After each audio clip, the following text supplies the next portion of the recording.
നമസ്കാരം. National broadcasting news India Gulf അപ്ഡേറ്റ്സിലേക്ക് ഏവർക്കും സ്വാഗതം. നിയമ നടപടികൾ നേരിടുന്ന വാഹനങ്ങൾ എളുപ്പത്തിൽ പിടികൂടാൻ സംവിധാനമൊരുക്കി ദുബായ് പോലീസ്.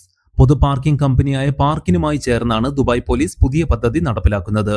ഇത് സംബന്ധിച്ചുള്ള ധാരണാപത്രം ജൈടെക്സ് മേളയിൽ വെച്ച് ഇരുവിഭാഗവും തമ്മിൽ ഒപ്പുവെച്ചു.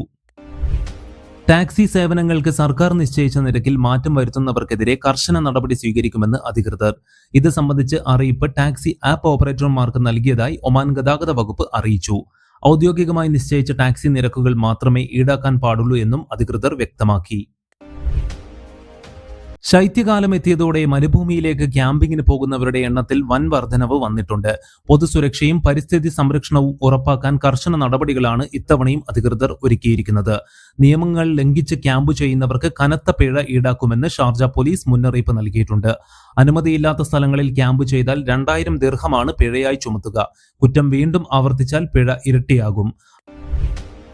ട്രാഫിക് നിയമലംഘനങ്ങൾക്കുള്ള പിഴത്തുകയിൽ 35% ഇളവ് നൽകി അബുദാബി പോലീസ്. ഇന്റഗ്രേറ്റഡ് ട്രാൻസ്പോർട്ട് സെന്ററും അബുദാബി പോലീസ് ജനറൽ ഹെഡ്ക്വാർട്ടേഴ്സും തമ്മിൽ സഹകരിച്ച് നടത്തുന്ന പുതിയ പദ്ധതിയുടെ ഭാഗമായാണ് ഇളവ് പ്രഖ്യാപിച്ചത്. ഇനിഷ്യേറ്റ് ആൻഡ് ബെനിഫിറ്റ് എന്നാണ് പുതിയ പദ്ധതിയുടെ പേര്. ഗതാഗത നിയമങ്ങൾ പാലിക്കുന്നതിന്റെ ആവശ്യകതയെക്കുറിച്ച് കൂടുതൽ ജനങ്ങളെ ബോധവാന്മാരാക്കുക എന്നതാണ് പദ്ധതിയുടെ ലക്ഷ്യം. സ്വകാര്യ മേഖലയിലെ സ്വദേശിവൽക്കരണം ശക്തമാക്കുന്നതിന്റെ ഭാഗമായി സർക്കാർ കൂടുതൽ നിയന്ത്രണങ്ങൾ ഏർപ്പെടുത്തുന്നു.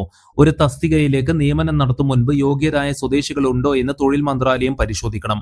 യോഗ്യരായ 30 ബഹ്റൈൻ പൗരന്മാർ ഉണ്ടെങ്കിൽ വിദേശികളെ ആ തസ്തികയിലേക്ക് നിയമിക്കാൻ പാടില്ല എന്നതാണ് പുതിയ നിയമം. കൂടുതൽ വാർത്തകൾക്ക് വേണ്ടി കേൾക്കൂ national broadcasting news India Gulf updates.